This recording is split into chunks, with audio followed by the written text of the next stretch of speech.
Hello friends, प्राथमिक शिक्षकों के लिए इस बार टफ हो सकता है कंपटीशन। पहले ही सूचना दिया है, यानी कि पीआरटी का टीचर बनने के लिए 1 to 5 का टीचर बनने के लिए इस बार पहले की अपेक्षा जो प्रश्न देखिएगा उस प्रश्नों का स्तर थोड़ा ज़्यादा गहराई तक होगा, थोड़ा ज़्यादा हार्ड होगा।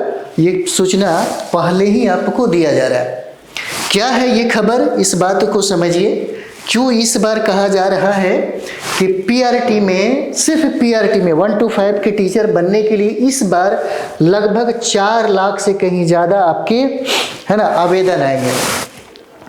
क्या बात है इसमें, है ना, वो सब चीज़ें हम लोग समझेंगे। इस बार यानी कि 3.0 में और 4.0 में ज़मीन और आसमान का अंतर होने वाला है। प्रश्न के स्तर पे भी देखा जाए और वैकेंसी के स्तर पे भी देखा जाए और यहाँ तक आवेदन के स्तर पे भी देखा जाए। किन किन विद्यार्थियों को मौका मिलेगा 1 to 5 में शिक्षक बनने का अवसर मिलेगा, किन को मिलेगा, है ना, किन लोगों को सुप्रीम कोर्ट की तरफ से क्लीन चिट दिया गया और अभी बहुत सारे नए विद्यार्थी हैं जो इंतजार में हैं, वो विद्यार्थी भी आपके साथ जुड़ेंगे। और ये भी हो सकता है कि इस बार प्राथमिक शिक्षक में आपकी जो वैकेंसी है वह थोड़ा सा ज़्यादा देखने को मिलेगा। तो थोड़ा देखते हैं इसमें आखिर है क्या। TRE 4 प्राथमिक शिक्षकों के लिए इस बार टफ हो सकता है कंपटीशन। और इतना जो कंपटीशन को टफ यहाँ पर बताया जा रहा है क्योंकि एक्सपर्ट ने ये बात कहा है, तो एक्सपर्ट लोगों का जो बात होता है हमेशा सही होता है। तो इस बार का कंपटीशन को फाइट करने के लिए हमको क्या करना चाहिए, हम लोग इस पर भी बात करेंगे। बहुत आसान है, बहुत आसान है। पीआरटी में 90 को पार करना। यदि 90 पार कर लिया आपने तो किसी भी हालत में आपका रिजल्ट होना ही होना है, चाहे कट ऑफ कितना भी ऊपर हो जाए, उतना अगर आप कर लेते हैं तो निश्चित तौर पे आपका रिजल्ट होगा ही होगा। हम लोग उस पर भी बात करेंगे कि कैसे इस पे हम लोग रणनीति बनाए। तो देखिए यहाँ पर एक बार देखिए क्या कहता है कि बिहार लोक सेवा आयोग यानी कि तीसरे चरण की शिक्षक भर्ती प्रक्रिया के समापन के बाद आयोग जो है चौथे चरण की शिक्षक नियुक्ति की अधिसूचना जारी करेगा। ये तो कंफर्म हो गया कि अधिसूचना जारी करेगा। और बिहार लोक सेवा आयोग, क्योंकि यहाँ पे उप मुख्यमंत्री सम्राट साहब ने ये कहा कि हम 80,000 शिक्षक नियुक्ति की वैकेंसी जो है वो देने वाले हैं। विद्यार्थियों को अब बैठ करके पढ़ना चाहिए, यानी कि पढ़ना शुरू कर देना चाहिए। तो ये कॉन्फर्म हो गया है कि 4.0 में अच्छा खासा सीट दिया जाएगा। और ये भी कहा जा रहा है कि लगभग 21,000 कुछ पद ऐसे भी हैं जो बीपीएससी उसको ऐसे ही छोड़ दिया क्योंकि उसका ये मानना है कि हमें योग्य विद्यार्थी नहीं मिला और ये जो सीटें जो खाली रह गई है ये 4.0 में ऐड कर दिया जाएगा। हो सकता है सीटें 1 लाख प्लस हो जाएगा। तो यहाँ पर देखिए कहता है यहाँ पे कि चरण यानी कि चौथे चरण की शिक्षक भर्ती के तहत इस बार जो वैकेंसी आएगी उसमें प्राथमिक शिक्षकों के लिए पिछली वैकेंसी से अधिक आवेदन रहने की उम्मीद है। और एक्सपर्ट के अनुसार इस परीक्षा में ये जो परीक्षा होगा वो टफ होगा, प्रश्नों का स्तर थोड़ा सा पहले की अपेक्षा कठिन होगा। और मिली जानकारी के अनुसार डिस्टेंस मोड यानी कि NIOS से DLED करने वाले अभ्यर्थी भी शामिल हो सकते हैं क्योंकि उन्हें सुप्रीम कोर्ट से क्लीन चिट मिल चुकी है। इसीलिए संभावना व्यक्त की जा रही है कि TRE 4 में सिर्फ प्राथमिक शिक्षकों के पदों के लिए आवेदकों की संख्या 3 से 4 लाख हो सकता है। 3 से 4 लाख ये जो आवेदन है ये यहाँ पे हो सकता है। अब यहाँ पर देखिए, है ना, यहाँ पर समझते हैं क्या है अब ये मामला। कहता है कि पहले के तहत यानी कि पहले के 1,34,000 आवेदन इस बार भी आवेदन करेंगे। ये बात तो सही है, इस बार भी आवेदन होगा। और ये कहता है कि पहले से 1,84,000 के करीब ऐसे DLED उत्तीर्ण थे जिसमें करीब 50,000 पहले से नौकरी कर रहे हैं। पहले से, है ना। और ये देखिए 1,34,000 आवेदक थे जो पिछली बार निकली बहाली में शामिल नहीं हो सके थे। ये सारे लोगों को मौका मिलेगा और 4.0 में ये सारे लोग क्या होंगे, शामिल होंगे। अब जरा सोच के देखिएगा, जिन लोगों को सुप्रीम कोर्ट के द्वारा क्लीन चिट दिया गया है वो लोग भी इसमें शामिल होंगे, और वो विद्यार्थी भी शामिल होगा जो 3.0 में फेल्योर हो गया, वो लोग भी यहाँ पर फाइट करेंगे, इसमें शामिल होंगे। और अभी जो नए विद्यार्थी हैं जो बड़ी जुनून और ऊर्जा के साथ अपनी तैयारी में जुटे हुए हैं, वो विद्यार्थी भी यहाँ पर इस फॉर्म का अप्लाई करेगा। और इतना ही नहीं, हो सकता है कि ए स्टेट का एग्जाम अगर हो, है ना, ए स्टेट का एग्जाम हो तो इसमें वैकेंसी जैसे होता है ना, टीजीटी पीजीटी में, यानी कि 4.0 बीपीसी टीचर का जो 4.0 का एग्जाम है, इसमें आवेदनों की संख्या सबसे ज़्यादा देखने को मिलेगा, इस बार देखने को मिलेगा। तो यहाँ पर देखिए कहता है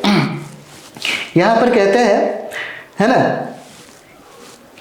कि 1,34,000 आवेदक थे जो पिछली बार निकली बहाली में शामिल नहीं हो सके थे, वे भी इस बार आवेदन करेंगे। और इसके अतिरिक्त नए आवेदक भी रहेंगे जो डीएलएड किए हैं। एक्सपर्ट की माने तो आवेदकों की संख्या 4 लाख से पार हो सकता है ना। पहले इसको हम लोग समझ जाते हैं, उसके बाद आपको कम से कम 1-2 घंटा का टाइम, है ना, निकाल करके इस बात को समझना होगा कि अब हम किस तरह पढ़ें ताकि हमारा पीआरटी में एक जो पद है वह सुनिश्चित हो जाए। कैसे पढ़ा जाए, ऐसा नहीं है कि कोई भी किताब उठा लीजिए पढ़ लीजिए, किसी का भी नोट्स पढ़ लीजिए, कोई भी विद्यार्थी कुछ भी कह रहा है वैसे ही पढ़ना शुरू कर दीजिए। एक बार अपना सिलेबस तो देखिए, एक बार बीपीसी जो सिलेबस 1 to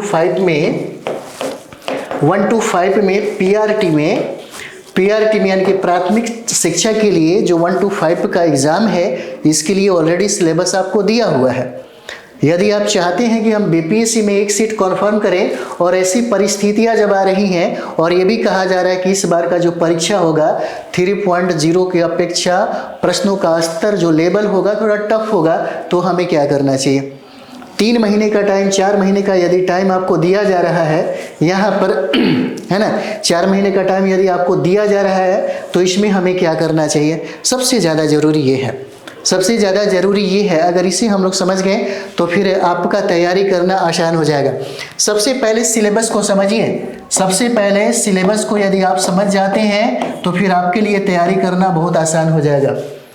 सिलेबस जब आप समझ जाते हैं तो उसके बाद आप संदर्भ खोजते हैं कि संदर्भ क्या पढ़ा जाए। बहुत सारे लोग बोलते हैं सार संग्रह पढ़ लो, बहुत सारे लोग बोलते हैं एनसीईआरटी का सार संग्रह पढ़ लो, है ना, ये पढ़ लो, उसका नोट्स पढ़ लो, इसका नोट्स पढ़ लो।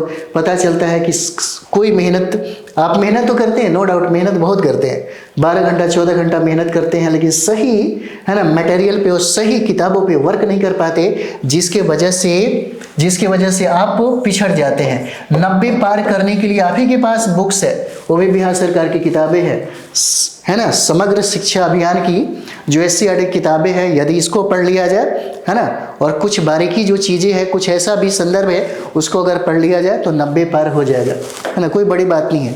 तो यहाँ पर देखिए कहता है सीटों की संख्या अभी तय नहीं है, लेकिन पिछली बार प्राथमिक शिक्षकों के लिए 25,505 पदों के लिए करीब 3 लाख आवेदन आए थे।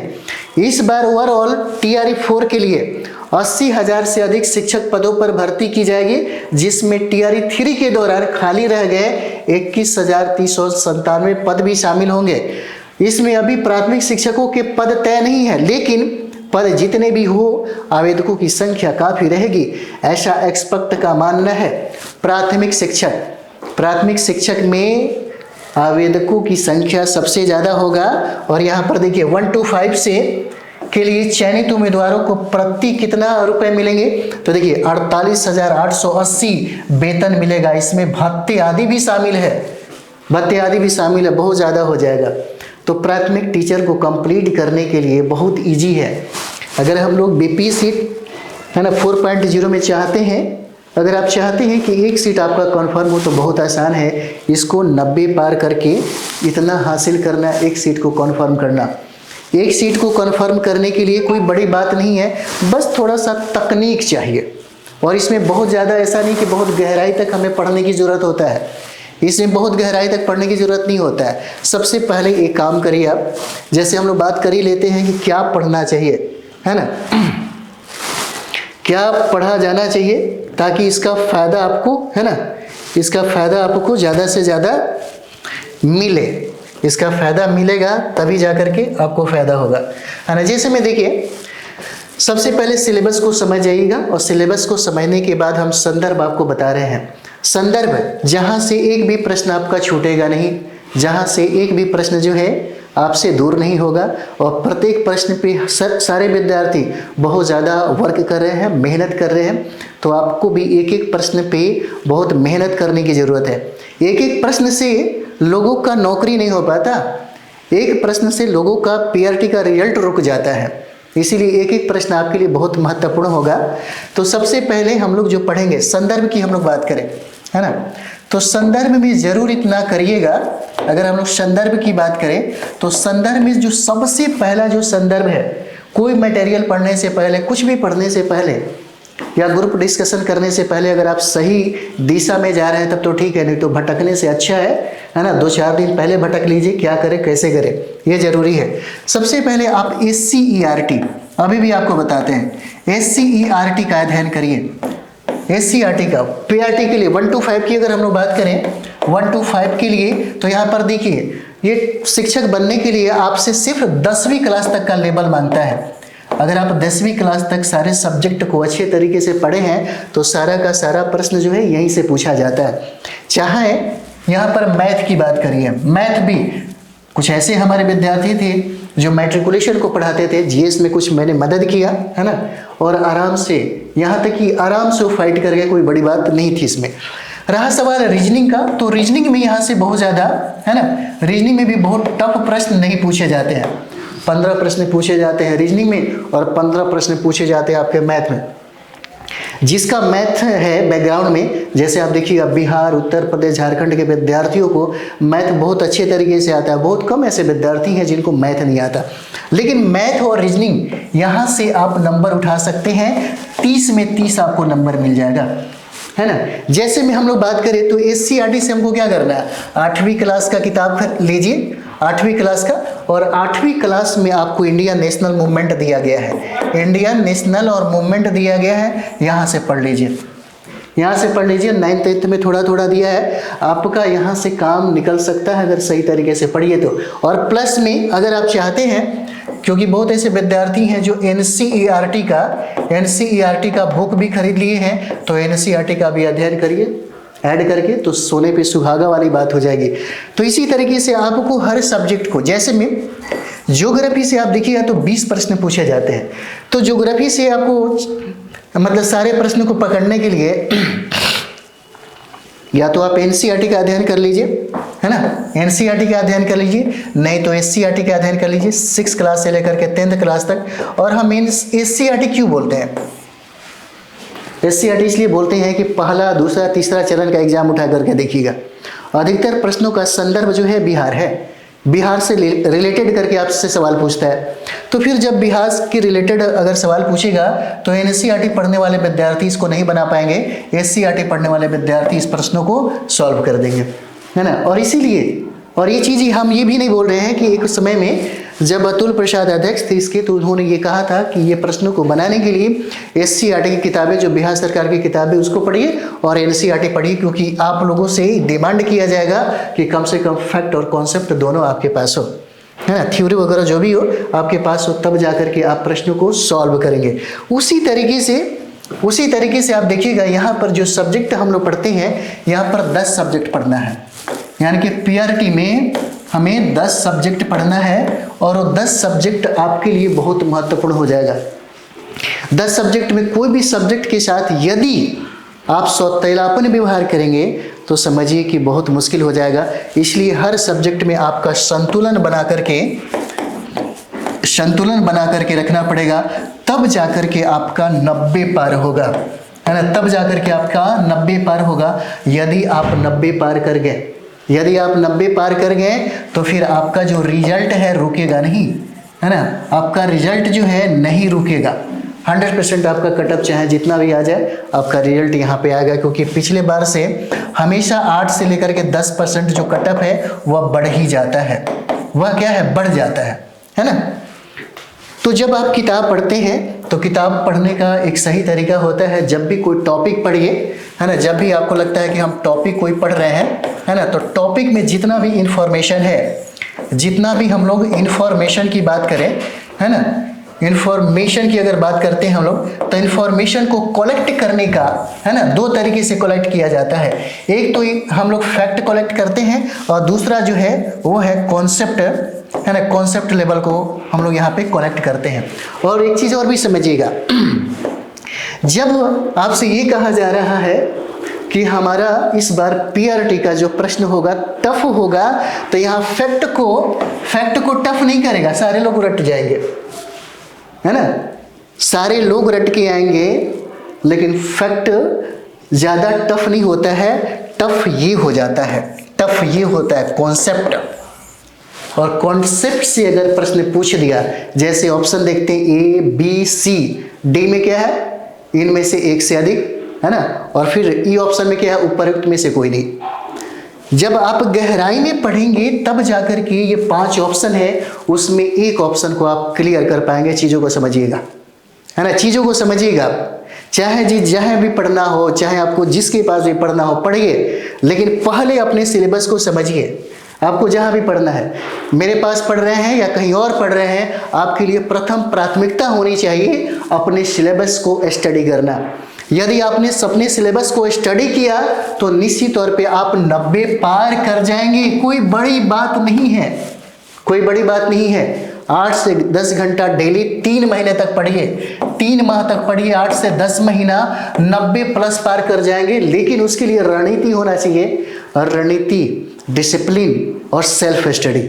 अगर ये चीज़ें हो गया तो फिर आपका रिजल्ट आपसे कोई छीन ही नहीं सकता। ये सब कुछ डिपेंड करता है आपके सेल्फ स्टडी पे। अगर आपने सेल्फ स्टडी सही तरीके से किया, सही गाइडलाइन में किया, तो फिर ये सीट जो है, एक सीट आपका कन्फर्म हो जाएगा, इसकी गारंटी है ना, इसकी गारंटी है कि एक सीट आप कन्फर्म कर लेंगे। यदि आपको लगता है कि हमारे टीम के माध्यम से आप जुड़ना चाहते हैं या बात करना चाहते हैं किसी भी मुद्दा पे, क्योंकि यहाँ पर हम लोग बात करें तो ये हमारा जो फैकल्टी है, हमारा जो टीम है, सिर्फ टीचर के लिए ही अभी डेडिकेट है कि 4.0 में ज़्यादा से ज़्यादा बच्चे हमसे जुड़े और उनको ज़्यादा से ज़्यादा बेनिफिट हो, एक सीट कन्फर्म करें और, है ना, अपनी लाइफ को अच्छा से बनाए। तो यहाँ पे आप चाहें तो आप हमसे बात कर सकते हैं। मेरा नंबर हो जाएगा 84 060, है ना, 51 999 हो जाएगा।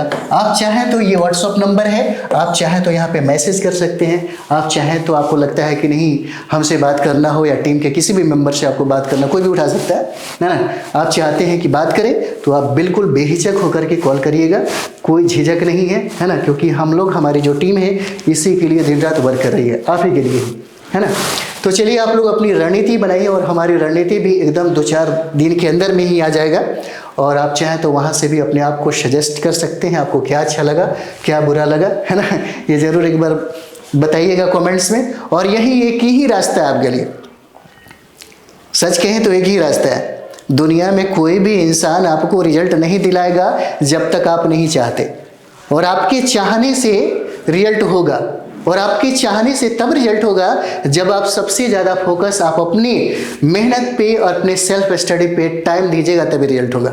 और सेल्फ स्टडी के लिए जो रणनीति है, जो गाइडलाइन है, हम देने को तैयार हैं, कोई टेंशन नहीं है ना। एकदम हमेशा आपके साथ रहेंगे, इसलिए दिन रात लगा दीजिए। 3 महीने में कुछ भी हो सकता है आपके साथ, चीज़ें बदल सकती है। 0 से हीरो का जो सफ़र है, या आप बिल्कुल अपने लक्ष्य तक जा सकते हैं, पहुँच सकते हैं। ठीक है, तो चलिए हम लोग मिलते हैं नेक्स्ट वीडियो में। थैंक यू वेरी मच आप सभी लोगों को।